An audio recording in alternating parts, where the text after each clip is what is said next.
আজি জোৰোণ শুকুৰবাৰে ককা আইতাৰ বিয়া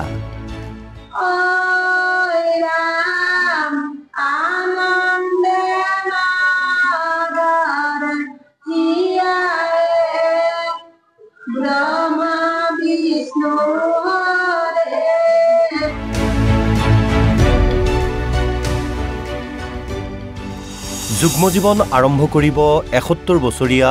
পদ্মেশ্বৰ ককা আৰু ৬৫ বছৰীয়া জয়প্ৰভা আইতাই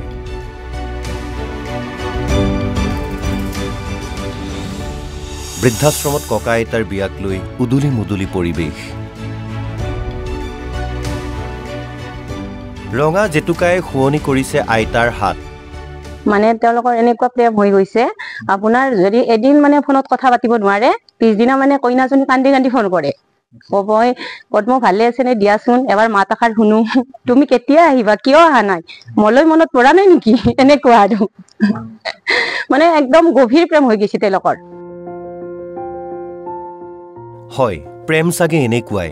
প্ৰেমে নামানে ধনী দুখীয়া প্ৰেমে নামানে বয়সৰ সীমা প্ৰেমে বিচাৰে মাথো হৃদয়ৰ সঁচা ঠিকনা আৰু তেনেকৈয়ে জীৱনৰ বিয়লি বেলাত ৭১ বছৰীয়া পদ্মেশ্বৰ গোৱালাই হৃদয়ৰ ঠিকনা বিচাৰি পাইছিল ৬৫ বছৰীয়া জয়প্ৰভা বৰাৰ হৃদয়ত জয়প্ৰভাৰ সৈতে হাঁহি ফূৰ্তি কৰি থাকোঁতে পদ্মেশ্বৰে গমেই নাপালে কেনেকৈ যে মৰমবোৰ বাঢ়ি গ'ল বিহু নাম চাম গাবলৈ ললো ইয়াত ফূৰ্তি কৰি থাকো এতিয়া কিহত কি হ'ল লাগিলে মই সেইটোতো একো গমেই নাপাওঁ তেনেকে কৰোঁতে কৰোঁতে আৰু মৰমবোৰ বাঢ়ি বাঢ়ি গ'ল এতিয়া বিয়াত আবদ্ধ হৈ গ'ল পদ্মেশ্বৰৰ ঘৰ বোকাখাতত কিন্তু তেওঁৰ বৰ্তমানৰ ঠিকনা বেলতলাৰ প্ৰমোদ তালুকদাৰ সোঁৱৰণী বৃদ্ধাশ্ৰম জয়প্ৰভাৰ ঘৰ তেজপুৰত তেওঁৰো বৰ্তমানৰ ঠিকনা মঠঘৰীয়াৰ মাতৃনিবাস প্ৰায় ১-১.৫ বছৰ পূৰ্বে চিনাকি হৈ প্ৰেমত পৰিছিল দুয়ো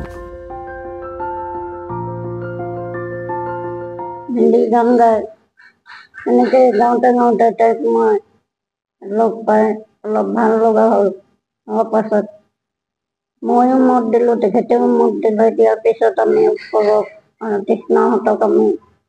ক'লোঁ যে তেখেতেও কৈ দিলে বিয়াখন পাতি দিব লাগে বুলি সেইকাৰণে পল আগবাঢ়ি এতিয়াই বিয়াৰ দিন ধাৰ্য কৰি দুয়োৰে প্ৰেমক স্বীকৃতি দি অৱশেষত চূড়ান্ত হ'ল বিয়া বৃহস্পতিবাৰে জোৰোণ হোমৰ জুইক সাক্ষী কৰি শুকুৰবাৰে আবদ্ধ হ'ব বিবাহ পাশত সাজিছে ৰভা আহিছে অতিথি মুঠতে ককা আইতাৰ বিয়াক লৈ যেন বৃদ্ধাশ্ৰমত ওলাহে নধৰা পৰিৱেশ